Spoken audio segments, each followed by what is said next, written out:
தமிழகம் முழுவதும் நாடாளுமன்ற தேர்தலை ஒட்டி இன்று காலை முதல் வாக்குப்பதிவு நடைபெற்று வருகிறது. இந்த நிலையில் அரசியல் தலைவர்கள் முதல் சினிமா பிரபலங்கள் வரை அனைவரும் வரிசையில் நின்று வாக்கு சேகரித்து வருகிறார்கள்.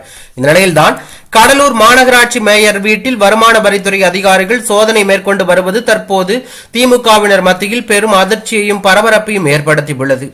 திமுகவை சேர்ந்த சுந்தரி கடலூர் மாநகராட்சி மேயராக இருந்து வரும் நிலையில் வீட்டில் வருமான வரித்துறை அதிகாரிகள் சோதனை மேற்கொண்டு வருவது பெரும் பரபரப்பை ஏற்படுத்தியுள்ளது. கடலூர் மாநகராட்சியின் மேயர் சுந்தரியின் கணவர் ராஜா கடலூர் திமுக நகர செயலாளராக செயல்பட்டுக் கொண்டிருக்கிறார். மேயர் சுந்தரி வீட்டில் 10க்கும் மேற்பட்ட அதிகாரிகள் இன்று காலை முதல் சோதனை மேற்கொண்டு வருகிறார்கள்.